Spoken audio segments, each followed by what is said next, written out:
Previously on Dis Irae. Wasn't Kasumi the ace disciple who, while smiling ear to ear, told me all about how a sword was meant for protecting others? Hell, hearing it even made me embarrassed.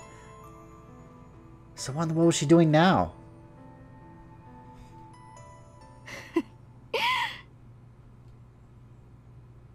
For a moment, I could have sworn I spotted Kasumi's lips sliding into a sinister grin. My heart suddenly sprang up for no reason. Kasumi! A single swing from Kasumi shattered the training dummy to splinters. I couldn't believe my eyes. She blown a mounted and armored training dummy from its pedestal clear to the other end of the dojo. There was no technique or skill to the act. It was a blow encompassing all of her might, as well as a strike otherwise impossible to pull off with her strength. これ、俺に？それでね、水星なんだって。は？だから水星、星、マーキュリー。オッケー？ねえレン、私はあんたの味方だよ。辛い時は頼ってほしいな。私はレンの力になりたいよ。忘れないでほしいな、そこんところ。だからね、それは戒めなの。勝手にいなくなるなよ、旅人さん。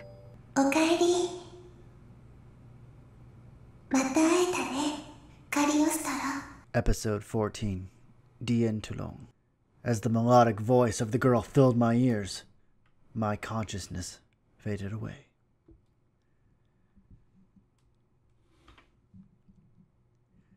Now then, let us momentarily chance upon one another at the boundary of dreams. A twilight beach, a closed world eternally frozen in time between a sun and a sea of glittering gold. No one existed here. The ones who resided in this perpetually frozen space were neither humans, nor were they even alive. Were they dead then? Was being bereft of life the requirement to linger in this world? Nay. Even the dead would flux, change, wear away, and fade.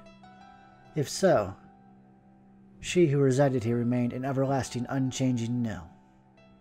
Existing yet not existing. A contradiction yet as a result. A being eternal. One outside the boundaries of providence. A heretic from birth, ostracized and isolated for her deeds. Endlessly sinful, a pitiable, accursed girl. All qualities that made her beautiful. A divine, shunned child clad in gold, befitting this isolated realm. As a nigh-dazed omen of calamity, she. やあ、また会えたね、マルグリット。Such was her name. 今度の旅はどうだった？お土産話を聞かせてほしいの。あなたが見てきた世界の話を。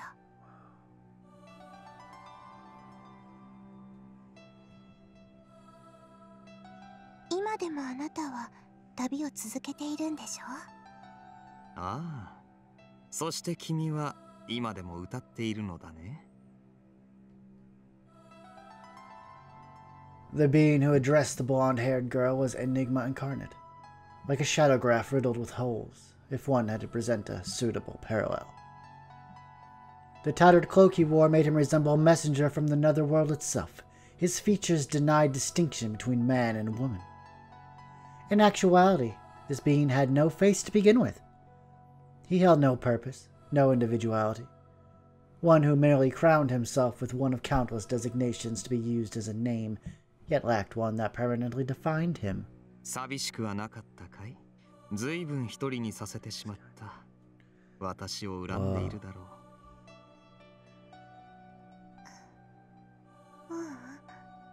ただ怖かった。もうあなたに会えないかもって思っていたから。また会えるって、また会おうってあなたは言ってくれたことがないのよ。知ってる？そうだったかね。それはすまない。私は流浪の癖がついてしまって、その手の習慣を遠くに忘れてきたのだろうな。許してほしい。それで謝罪の後に頼み事をするというのもいささか恥知らずな話なんだが。歌でしょ？ああ、よければここで聞かせてくれないか。私もまた君のために些細な遊びを用意した。陳腐だがそれなりに手間と時間をかけたのだよ。以前王妃様にお見せしたパリのオペラにも劣らないほど。Kismas de la brioche. The girl's companion declared it in a celebratory tone. あの時彼女がそう言ってくれたように、歌劇の始まりを君に飾ってほしいんだ。カリオストロ、何を言っているのかわからないよ。私は王妃なんかじゃないって知ってる？無論君はあれよりも上等だよ。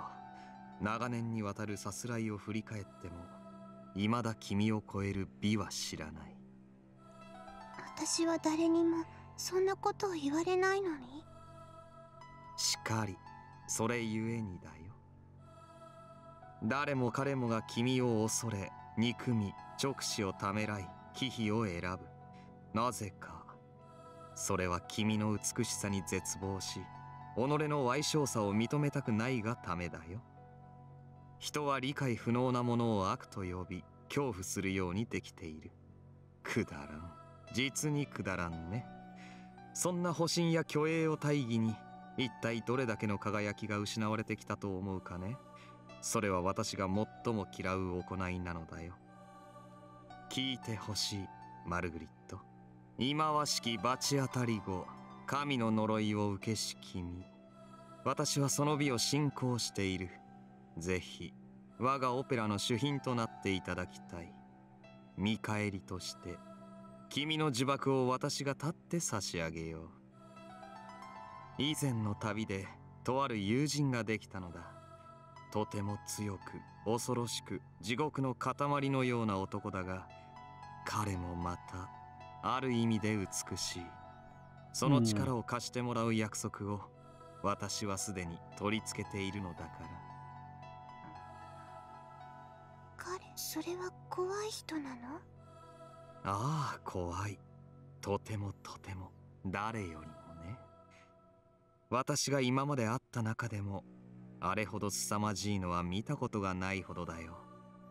まるで遠からず彼はゲットを抜けるだろう。ならばこそ君の呪いも解けるはずだ。聞かせてくれ、マルグリット。君はこのまま永遠にここで歌い続けたいのか？わからない。でもここを出て何があるの？それは私が答えるべきことではないよ。旅に出たいのか出たくないのか、知りたいのか知りたくないのか。もっとも君が望むなら私はあの太陽すら落としてみせるつもりなのだが。最近あなた以外の人もここに来るの。あれは誰？その人がやってくるとね、少し気持ちが良くなるの。なんでだろう、わからないけど。首をはねられても死なぬからではないのかな。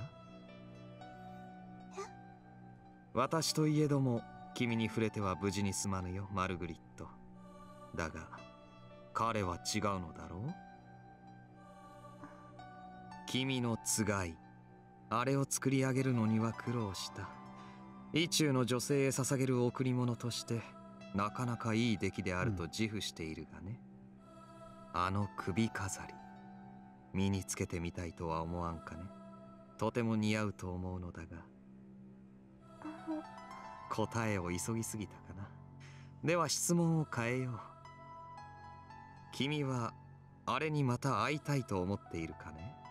会って話したいとわずかながらでも思うかね。わからない。でも気にはなると。よろしい、承諾したよ、マルグリット。ならば歌を歌いたまえ。甘く切なく思い人を求める歌を。記念すべき第一幕は悲恋の物語にしようじゃないか。私、歌は一つしか知らないのよ。それでもいいの？構わない。むしろそうでなくては意味がない。さあマルグリット、聞かせてくれ。今よりオペラを始めよう。もう変わり映えのない永遠など続けていく意味はあるまい。そうすれば楽しくなる？楽しませよ約束できる？約束しよう。アレッサンドロ・ディ・カリオストロ。君にそう名乗ったもののすべてにかけて。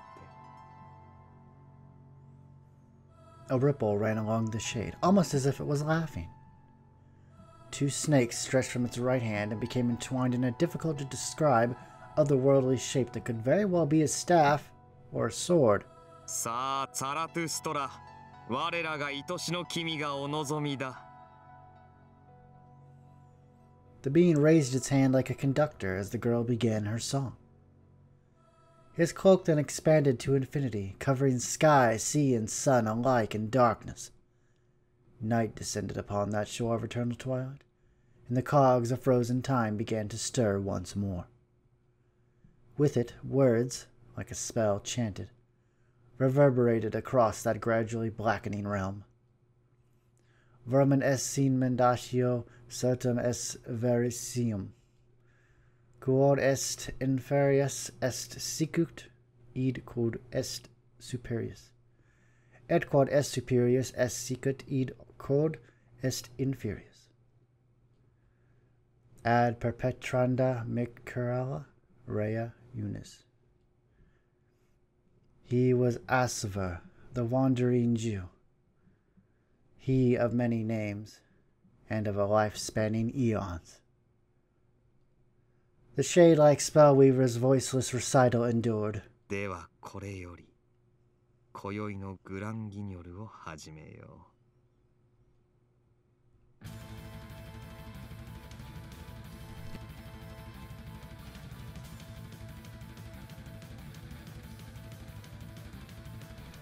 Sprinting, dashing at impossible speed, far surpassing the limits of high power output exhibitable by living beings. The fastest animal on land was the cheetah, at 120 kilometers per hour, but this was easily going 3 to 5 times faster than that. That swift, raging gale of a being soared faster than the naked eye could follow, ultimately looking invisible when viewed through the filter of common sense. Despite its humanoid appearance, the being's sheer speed would no doubt make anyone reconsider whether or not to call it human. And it wasn't merely running fast. It left blossoming flowers of blood in its wake, wielding an invisible blade with a range of several dozen meters that slaughtered all living creatures in its path. None were spared. Men and women, the young and old, animals and children, all were indiscriminately massacred using the exact same method: decapitation. That whirlwind of death was like a giant guillotine, beheading all in its path. Her arms, spread like wings, would slay all those caught in their embrace. For this was no weapon, but an instrument existing only to execute. Created for the sole purpose of killing, it held no other role. A weapon's essence could shift depending on the wielder's intentions, yet this one remained unchanged due to its sheer simplicity, its identity the same in anyone's hands.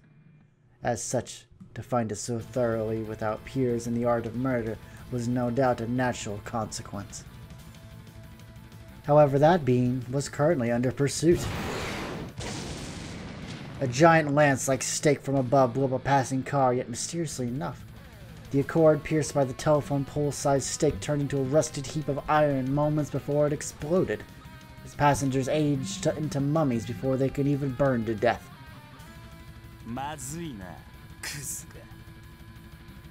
Standing atop the stake thrust in the ground like a gravestone was a man with fluttering long hair and a face as pale as grave wax.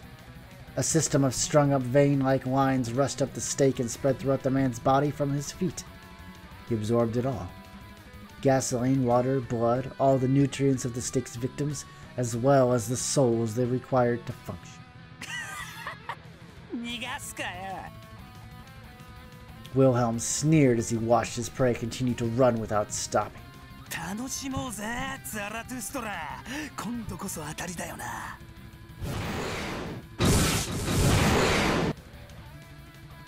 Yet another stake bore into the asphalt, one that Wilhelm used as footing to dash forward. He was not even half as fast as his prey.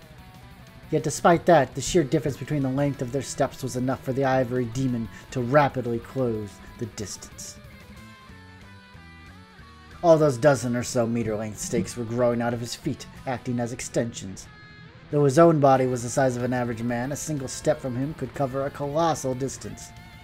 Naturally, he did not look back upon whatever he crushed under his feet, for in Wilhelm's eyes, humans and their creations were equal to mere insects. Not a single murder had occurred this week. The popular spots of the town, adorned by bright lights, attracted many a visitor even at such a late hour. And now they all indiscriminately fell victim to the guillotine and the stakes. The bridge was stained crimson with blood. Ironically enough, that illuminated carpet of vermilion found not a shred of its radiance tarnished, and instead possessed a ghastly kind of beauty. And then, within that landscape, something else that could be called both a nightmare and a sick jest occurred. The very earth trembled, a series of profound sounds shaking the very foundations of the bridge. It was a wheel. I was the only one to explain it. That 5-meter wide object chased the being in front of it as its sinister spikes ate into the asphalt. The absurdity and irrationality of this device, mowing down humans and cars alike, grinding them into ruts, could no longer be simply laughed off. The wheel, wrapped up in screams and fresh blood as it rotated faster, was a colossal instrument of torture reminiscent of the tools used in the days of the Inquisition. A girl stood atop it like a torturer emerged from the depths of hell.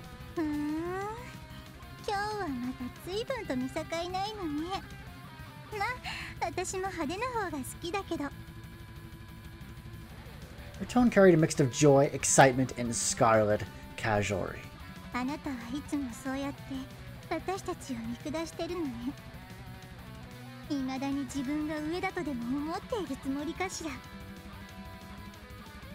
After she wheezed out her next words.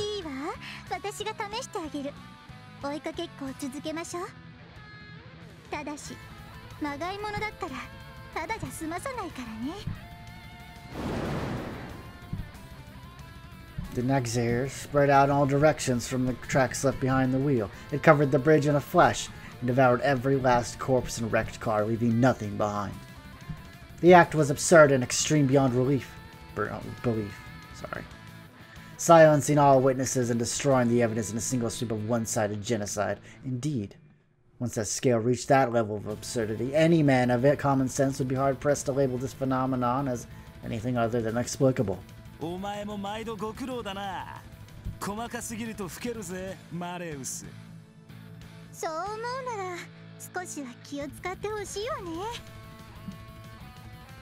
The Crimson Witch and the Ivory Knight continued to lay waste to the streets, spreading carnage while concealing everything in their paths. In sharp contrast to those extremely lurid acts, their conversation was one of a graceful stroll. One inhuman being pursuing the other. Common sense had long since breathed its last, with all those bound by it dead. It felt more like a step into another dimension. From the very air they breathed to the smallest speck of dust on the ground, the place had transformed into a battlefield of supernatural entities, commanded by rules far removed from the shackles of the ordinary. The two pairs of eyes, each glimmering in a wicked light, finally closed in enough to perceive their target's back.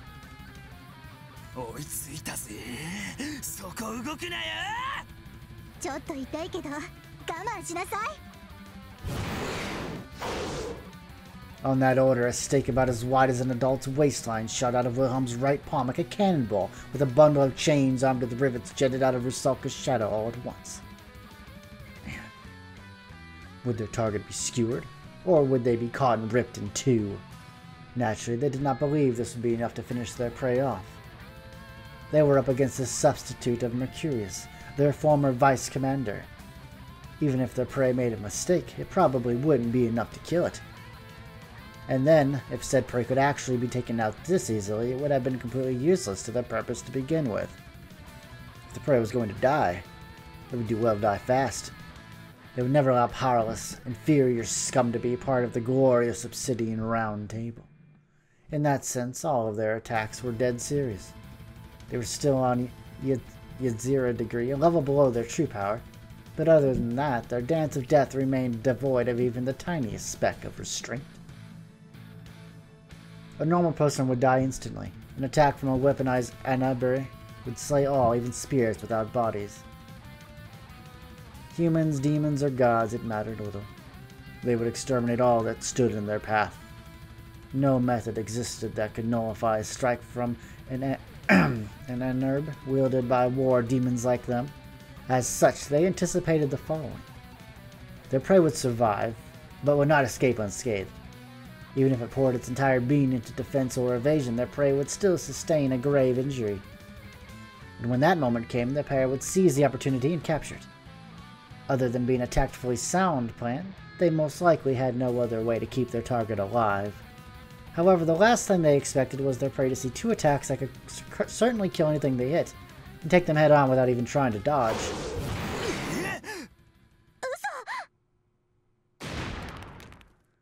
To counter pursuer without so much as considering evasion or defense was an act that went beyond mere recklessness, and into the realm of sheer insanity. Who on this planet Earth would seriously prioritize wounding the attacker instead of trying to dodge the bullet? However, that counter, bordering on sheer madness, was enough to send Wilhelm and Rusalka flying back a few dozen meters, placing them out of shooting range. Their previous attack ended up being less than effective, too. Their target may have been injured, yet that applied to the two of them as well. Unlike their foe, who had prepared for this outcome, they'd taken unexpected damage. In other words, if one were to look at the situation objectively, they could no longer catch the target. They'd been given the slip, no other way to put it.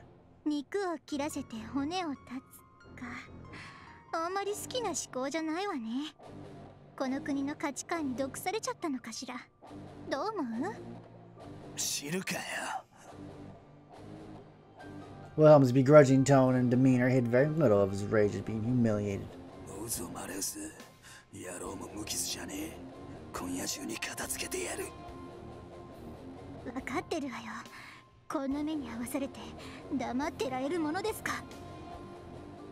An injury inflicted by an Anerb was no ordinary wound. The concept accumulated within them over countless years turned both into a curse and a lethal venom. In fact, its sting was even more effective against wretched foes like them. Rusalka's face warped into a wry smile.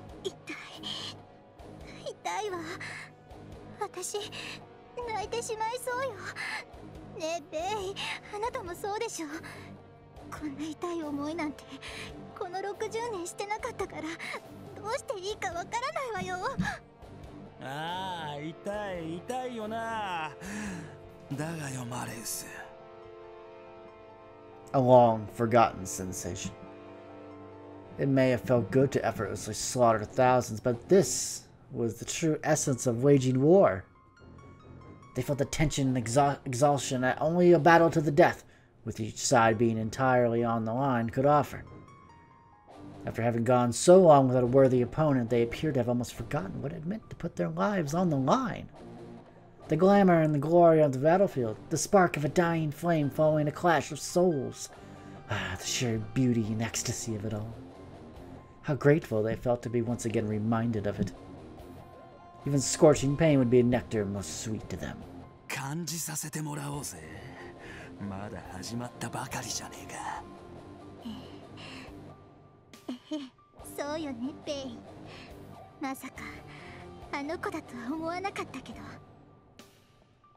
Wilhelm and Rusalka, who had already gotten used to opening their so-called third eyes, a type of vision different from normal sight, during each battle, could easily discern a person's identity without even looking at their face, by examining the color of their soul.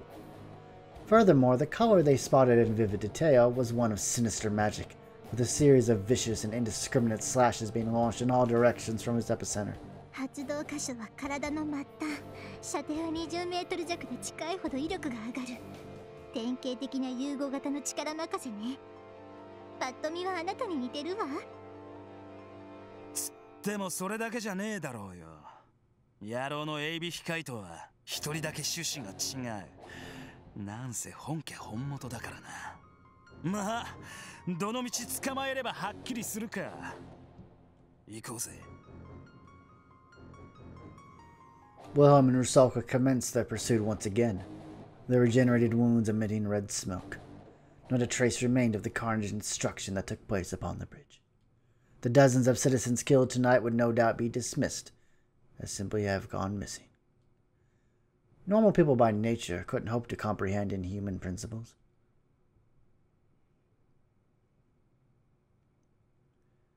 Nor could they understand its suffering. It's cold, freezing, it hurts. Its thoughts scattered into disorder, left at the mercy of a torrent of negative emotions, like someone caught drowning in a venomous ocean's whirlpool. In the end, it could no longer maintain its sanity.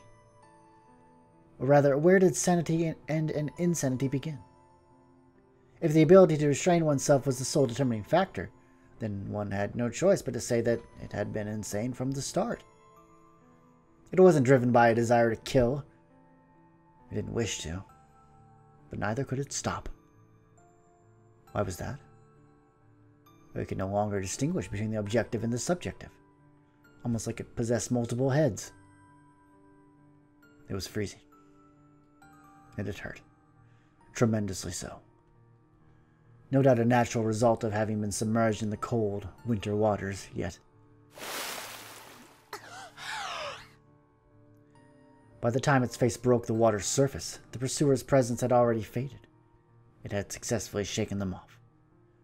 It began to swim pathetically, panting like a wild beast. There was no longer any feeling in its arms. Not due to the cold, but rather that frenzy from earlier, straining its limbs to the extreme. With slender hands that looked like they could barely have to fly, it sliced apart numerous people and cars, then fought 2 others. It vomited up blood. It didn't appear to have external injuries, but the chills that accumulated in its gut, like mud in a ditch, wouldn't go away, nor did the pain, for that matter, which felt akin to a molten hot chain wrapping around one's legs. They were all the after effects of its battle from a short while ago. Wilhelm and Rusalka. Their attacks had left a curse that smoldered still in its body, leaving it in a state where even swimming proved a toil. Suffering in agony, it pushed its way through waters that felt as heavy as mercury before finally reaching the wharf.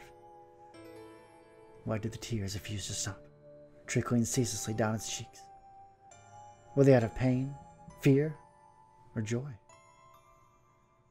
With the answer nowhere in sight, it clawed up the wharf with enough strength to knock off its nails, creating cracks in the wet concrete.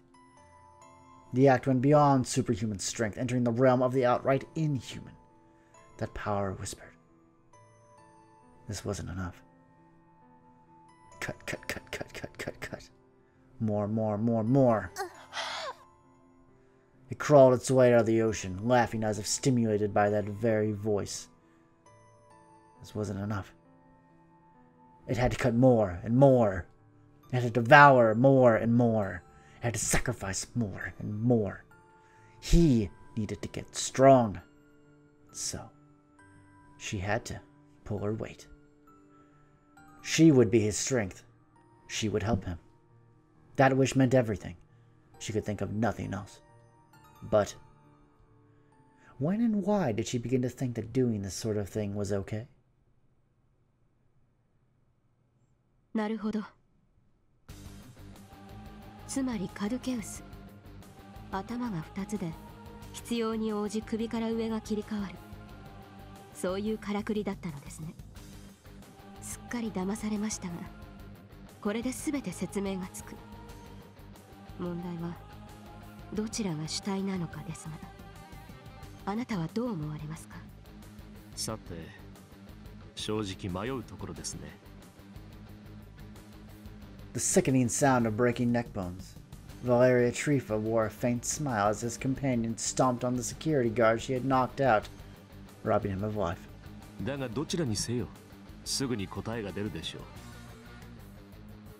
これが彼らの生異物。まだ完全に同化はしてないようですが、それも時間の問題でしょうね。わかりますか？はい。The blade of the guillotine on display was now soaked with blood. No doubt it belonged to tonight's victims. 同調が進んでいます。予想より早かったですが、もう餌は足りたということでしょうか。まあ、ここは11年前、キルヒアイゼン教が倒れた場所でもありますからね。彼女が集めた魂を上乗せしているのかもしれません。Boy, we're getting a lot of story in this episode, aren't we? であれば、数的な問題はない。これでおそらく一つ目のスワスチカが完成する。殺し役の方は先ほどベイとマレウスが接敵しながら取り逃がしたそうですよ。彼らの性格上素直に言うことを聞くとは思えませんが、こうなると連れ戻した方が良さそうですね。では私が。いえ、ここは私が何とかしましょう。あなたが言っては余計にこじれかねないし。ああ、そんな顔をするものではありませんよ。彼らは優秀な兵士ですが、それゆえに積み上げた年月を誇りに思っているだけです。この60年で副首領閣下を超えたという証を立てるのが何より大事なのでしょう。だから流行る気持ちを抑えられない。まあ、わからないでもありません。何にせよ結構ではないですか。戦いに身を置く者としてその気概は大事です。どのみち競い合いはしなければならないのだし、私はそれを全力で行えるよううまく場を整えるのが仕事です。あなたに手伝わせてしまったのは不徳の致すところですが、ここにスワスチカを完成させハイドリヒ教らを呼び戻す。副首領閣下もそのために己の代理を使わしているのでしょうし、ここは静観しておきましょう。術の発動条件が私の予想通りならば、どうせすぐに戦となる。わかりました。Kay drew a step back. でしたらゲイ君、私は事の顛末を見届けてきます。それから。After throwing a glance at the dead security guard at her feet, she went on in a low tone. この処理もしておきますので、なるべく自重してください。あなたも本心では暴れたくて仕方がないようですから。確かに。The priest freely sounded a chuckle of self-mockery. He then produced a cell phone from his pocket, a truly unsuitable item for this place, and began dialing. ああ、私です。そちらの様子はどうですか？ええ。はい。なるほど。それは頂上。でしたらあとは。Noting that her conversation with the priest was over, Kay moved away to pick up the body. 申し訳ありませんが、シュピーネ。あなたの裁量でベイとマレウスを抑えてください。私からの命令だと。はい。そういうことで構いませんので。So Spine had arrived as well. Considering Wilhelm's claim that he'd take another 2 or 3 days, he seemed awfully fast. Still, perhaps that had been all according to plan. Well, whatever the case. いよいよきな臭くなってきたわね。Kai began to walk off, leaving the priest behind to keep talking cheerfully on his phone. She couldn't completely trust Spine, but he would likely stop them if ordered. With Wilhelm and Rusalka temporarily out of the way, this proved to be a favorable opportunity for Kay to act independently.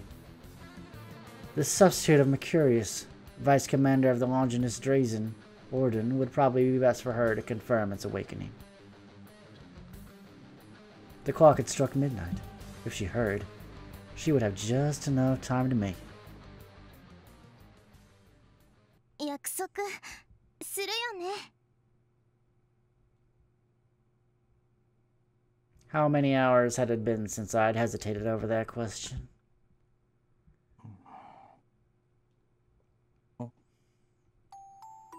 When I came to, I was lying on a park bench. What happened? Why was I all alone in a place like this?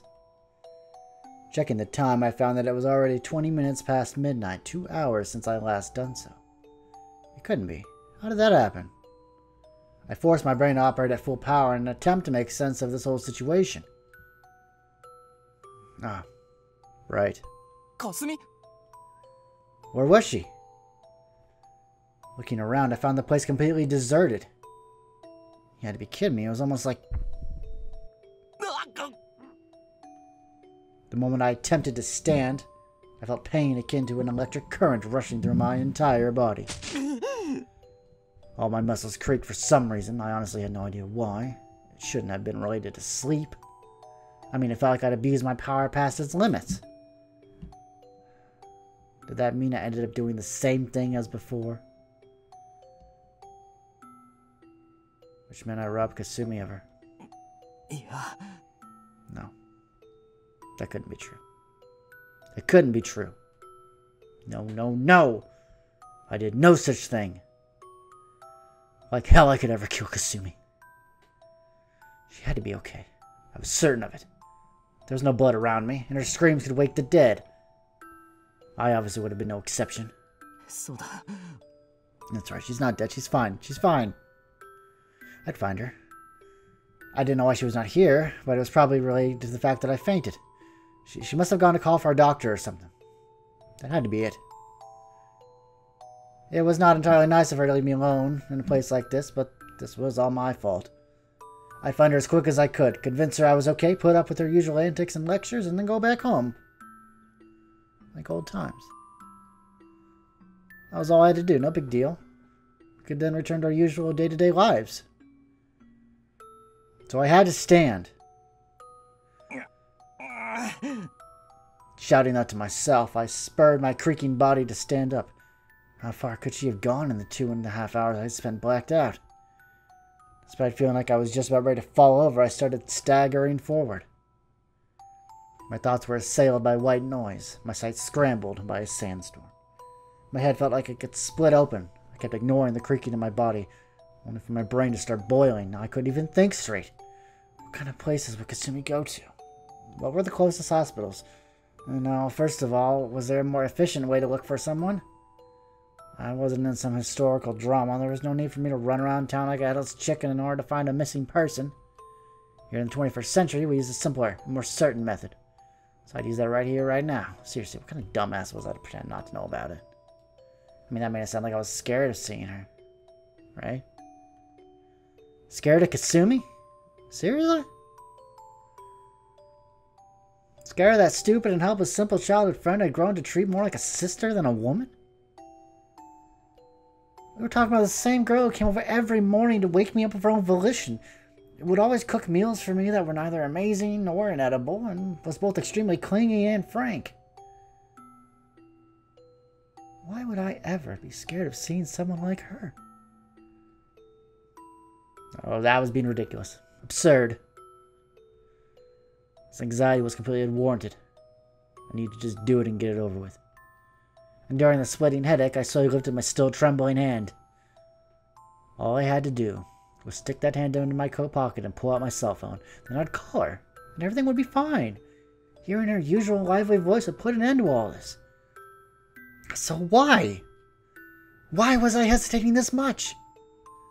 What was I so scared of?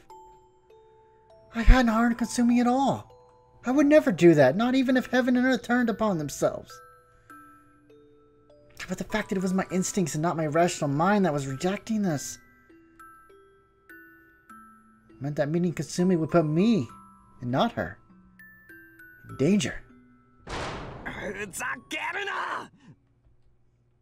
Agitated by that train of thought, I slammed my forehead into a streetlight with the kind of force that could very well split my head open. Sparks flashed before my eyes, followed by the sensation of lukewarm blood flowing through me. God damn it, so I wasn't just dreaming all this. That shock wiped all the white noise out of me. The sandstorm, too, had begun to vanish due to my blacked-out vision. Calm down. Calm down? I had to calm down and fast. In any case, my senses had returned to me. The numb pain spread from my forehead to the rest of my body, gradually jolting my bodily functions awake as I sluggishly reopened my eyes. Oh. Rain? Looked like it began to rain at some point. I didn't notice up until now, but my whole body was drenched. Must have been lying here for quite some time. I gripped myself and began to reflect as the rainfall cooled my seething brain. I'd been through many strange things over the past couple of days. The relationship between the nightmares and the killer, the guillotine, severed heads, splattering blood. Though I witnessed someone getting killed, there was no blood covering my surroundings. Strange. Objectively, it lacked any sense of reality, like I was watching a movie. It was an uncomfortable sensation, like I was looking through someone else's eyes. What was Kasumi Asa doing during that time? Dropping tableware, a morning where she was unusually understanding, her unnatural training regimen, that destroyed training dummy, the bent bamboo sword, her dumbfounded face, or violent behavior? Physical strength that no woman could exhibit, slender arms only a woman could have. The abnormality of all this only occurring when I fell asleep. There were many hints. And yet I was stupid enough to ignore every single one of them. Sakurai, Rusalka, Wilhelm, Zarathustra, the swapped head, two heads, intertwined, influencing the other, yet never facing one another. Much like the sun and the moon. Light and shadow. When one awoke, the other fell into slumber. One moved when the other's will came to the surface. A disassembling of individuality. An extremely convenient system where one controlled the other without either ever realizing their own acts. Caducus, the staff of intertwining snakes. In other words, that meant 殺す役と食らう役が二手に分かれていたということ。サンが殺してあなたが魂を蓄える。結果強くなるのはあくまであなたで、彼女はそのための道具に過ぎない。なるほど。吸血鬼と下僕の関係によく似ている。お見事。実に趣味が悪くて手段を選ばない策に私は感激しているわ。まさか一つの生異物に複数の使徒をストックするなんて。少なくとも私たちには真似できないわね。副狩猟閣下の力にコンプレックスを抱いているベイやマレウスなんかには認めたくなかった事実と言える類でしょう。Sakura? How long has she been there? As I lay there on my knees, she simply looked down on me, her expression bereft of sympathy or emotion. ということだから藤井君、あとはあなたの好きにしなさい。何？言ったでしょ。この鬼ごっこ、一回戦目は私たちの乾杯みたい。勝者のあなたは堂々と景品を受け取ればいい。私は祝福しているのよ。負けず嫌いの年寄りたちがつまらない劣等感にこだわりすぎるのは迷惑だったし、これでようやくまっとうにゲームを始めることができそうだから。実際あなたがまだ弱い時に苛立った誰かが暴発するというのが一番良くない展開だったの。新参者の私以外はみんな副狩猟閣下を病的に恐れていたから。ネズミを捕まえるのに象打ち用のライフルを持ち出しかねない。そういう意味でこの展開は理想的。どうしても弱い時期ができるならさらに分裂させて弱すぎる域にまで落としてしまう。そうしておけばまずこちらのレーダーにかからないから。事実私もベイもマレウスも一度あなたを見逃しているし、怪しいとは思っても確信が持てない。そうして後手を踏んでいるうちに分けたものを一つに戻してそれなりの域に上げてしまう。ほんと、もう一度言うけど見事な手並みね。私たちの気性を理解した上で手玉に取ってる。正直副資料閣下が憎まれるわけがよく分かったわ。だから。待てよ。 What the hell's going on? I interrupted for a second. I could babble on any longer. いきなり現れてさっきから何言ってるんだお前。俺全然意味が。わからないなんて嘘。もう気づいているんでしょ。ぼっとしてないで携帯かけてみればいいじゃない。景品もきっとあなたが来るのを待っているわよ。涙ぐましいじゃない。いつもあなたが寝ている間に What? あなたを強くしようと手を汚してくれるなんて。たとえ操り人形だとしてもそうそうできることじゃない。私はあんたの味方だよ。まあ初めて会ったあの時はあなたも無遊病していたみたいだけど。辛い時は頼ってほしいな。それ自体深いところじゃうすうす感づいていたっていう証拠なんじゃないかしら。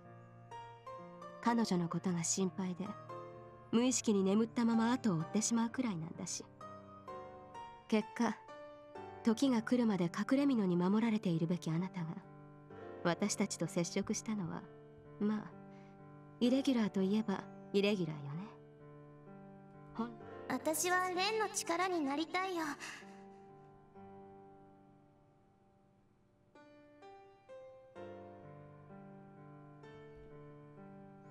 No, no. Okay, we're not talking? Okay. When you think of it that way, you probably could have had as many substitutes for the execution as you wanted. Even if Bay and Malice had gone too far and killed them, a new decapitating murderer would have been born the following night. By doing that, you could have prevented yourself from going out into the open. Self-sacrificial love would be the phrase for it, I believe. 今だって若干のダメージを共有しているみたいだし。 Must be a gamer. 察するにその直前、起きてる時に二人の絆を確認し合うようなイベントでもあったんじゃ。勝手にいなくなるなよ、旅人さん。黙れ。 What the hell is she even saying? She was just smug when she said it, too. Just who in the world was she talking about? 言ったでしょ。わからないなんて嘘。認めなさいよ。1たす1は2になるの。それを否定するのはバカのやること。Then... 俺はバカでいい。バカが相手じゃ困るわね。あなた、そんなことで戦えるとでも思っているの？まさか私たちが殺人犯の退治に来たとでも思っているんじゃないでしょうね。別に誰が何人殺そうが知ったことじゃないわよ。私たちはね、戦争をしに来たの。そのためにあなたが欲しい。だから乗ってもらうわよ、藤井君。もうあなたにとっての日だまりなんかこの世界のどこにもない。上の意向次第ですぐに開戦となるかはわからないけど、遅かれ早かれあなたと私たちは敵対する。 And I'll destroy every one of you. そのために最低限力をつけてもらわないといつまで経っても勝負が実装できないじゃない。まずは景品を受け取って2になって3になって4になって5になって、そうしてくれないと私も困るし。 How long does she plan to keep on rambling about this bullshit? お前の事情なんか知ったことかよ。じゃあここで1のまま死ぬ？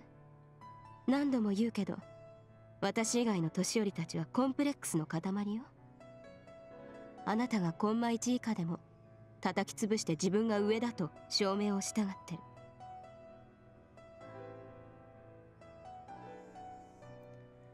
It would be best for you to assume that there won't be too many ideal chances to level up like this in the future. Even the divine vessel, who's been soft on you, will probably only show you mercy one more time. Even if I personally couldn't restrain myself anymore, would surely entice the wrath of Bay and Mouse. そうなった時、多分標的はあなただけじゃ済まなくなるわよ。彼女も当然その中には含まれていて。Everyone around me would be targeted by these psychos. この町が地図から消える。黙れって言ってんだろ! Though I made an attempt to grab her, Sakurai gracefully dodged it, putting some distance between us. She then heaved a broadside before continuing her monologue in a tone of indifference. それを止めたいなら、早く2になってしまえばいい。あなたがそうなることで、彼女も普通に戻るだろうし。男の専売特許じゃない。女から奪い取ってものにするのは。私たちが種に気づいてしまった以上、もう二手に分かれている意味はないし。これから先は、あなたが一人でやればいい。彼女のことを思うなら、殺し役をさっさと廃業させてあげなさい。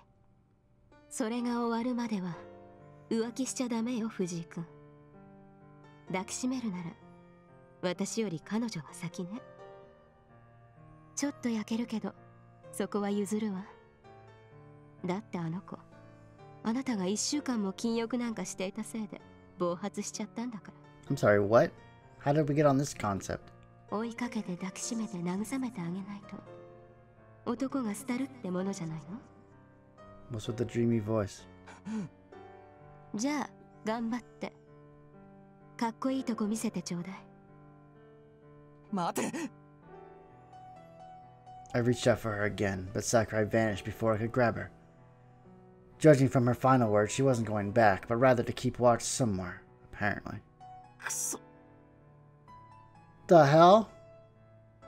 What made her think she could just spout off whatever crap she wanted? What was all that shit about a prize or whatever? Seriously. I know I smashed myself into the ground, but managed to rein in my anger at the last second. Right. Sakurai didn't have to say anything. Deep down, I'd already noticed her strange behavior as of late. Still, I couldn't just accept that. If I was to label her insane, then saying that I was crazy seemed a far more reasonable answer. Kasumi was sane. She was different from the idiots like Shiro and me. I believed that. I wanted to believe that. And that nature of hers was exactly what made me treasure her more than anyone else. So I couldn't just throw the cell phone away. If I broke it here, it'd be like admitting I was scared to find out the truth. That would be an offense and above all else an insult to Kasumi. I had to put an end to this ridiculous situation to protect her honor. I gritted and ground my teeth hard, causing blood to pour out of my mouth. I dialed the number Kasumi gave me earlier, while getting irritated at my finger for shaking from the cold. Come on, hurry up. Please, just pick up already. If I could just hear your cheerful voice, I...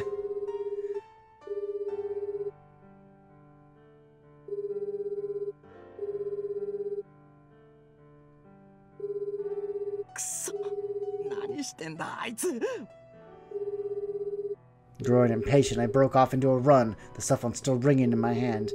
By doing this, I'd know when I was getting closer to her. This late into the night, the sound of rainfall was the only thing filling my ears. Where was she? Where did she go? I wanted to see her face and hear her voice, to tell her I was okay. I dashed through the streets in the rain for several minutes, my clothes completely drenched. The minutes I spent like this could have been either much longer or shorter than how it felt. I'd grown so impatient I could no longer accurately grasp the flow of time. Well, what would I say when I found her? How would I look at her? How was I supposed to act? Could a guy of so few words and feelings like me get across my emotions properly? My body cooled, heat left me. My breath turned white and my heart raced with impatience. I kept panting and running only to trip up in a puddle of water. I fell pathetically to the ground. I placed my hands on the ground in an attempt to stand up, but my hands were so slippery from the water that it was hard to do. Damn it, what kind of water was this? All sticky, smelling, heavy like mud. My clothes were dirty, my hands a mess. What was this eerie sensation? This unsettling color? This red, blood-like.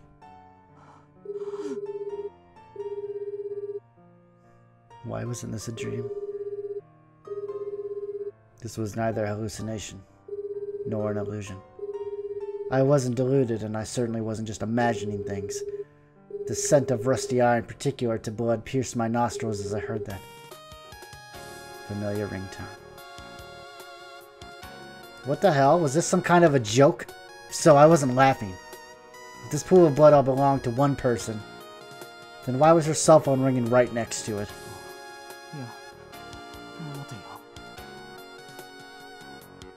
She must have just dropped her phone around her by accident. She always had been surprisingly clumsy and careless, so that had to be it. Yeah. She was probably freaking out about it right now, wondering where she had lost it. Yeah, that's right. That had to be what happened. Man, she was such a handful. Oh well. I figured I'd just take it with me and bring it back to her. I'd already grown used to being a victim of her clumsiness anyway.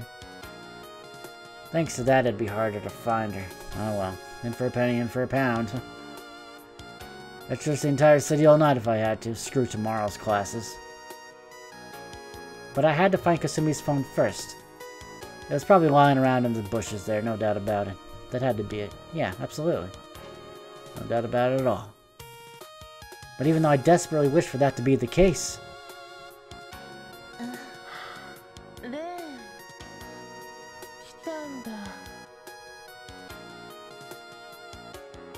The last morsel of hope I still had left was shattered by her voice, its echo filling my eardrums and cranium. Only one thought still remained in my mind. That there was no God. Even if there was, he had probably long since died, because if he was still alive, I'd kill him with my own 2 hands. Why did something like this happen? Why was I seeing this? I felt like gouging out my own eyes, wanting desperately to erase this memory. To me, at the very least, this sight felt equal to the most maddening of nightmares. Dull eyes, a blank expression, a stiff body. My childhood friend soaked in blood and rain. Who was that random person lying there without a head?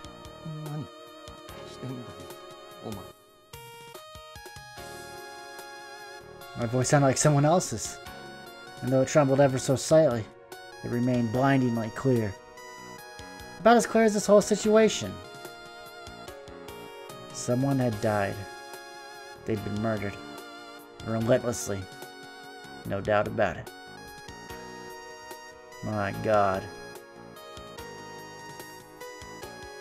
Kasumi stood right next to them, her whole body wet with spurts of blood. She was carrying a severed head in one hand. No matter how one looked at it, there was only one conclusion to be made. If you...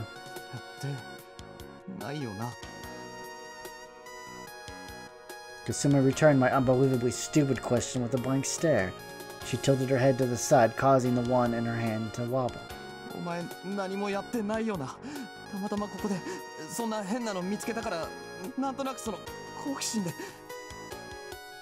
The more I talked, the more I wanted to die. Something not even I believed could never work as my trump card. I felt self-loathing well up in my chest with every word I uttered in a desperate attempt to deny the situation. God damn it! It had already been set in stone. There was nothing I could do about it. Kasumi Yasa was the killer, but still. So what? I knew her well. Kasumi Yasa was Ren Fuji's childhood friend. She was not someone who would kill dozens of people. Even if her hands had been tainted, I didn't believe that she could ever do that out of her own will. According to Sakurai, she was akin to a marionette who used to provide me with souls. Experience. A puppet.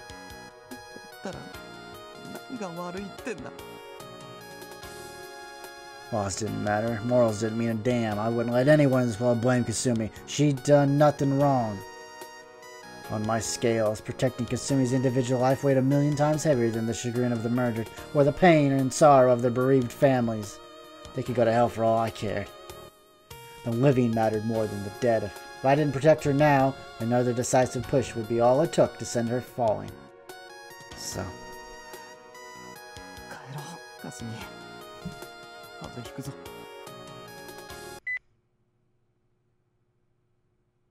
I stopped on Kasumi's number and took a step forward, my guard completely down. I saw no reason to be on alert, and yet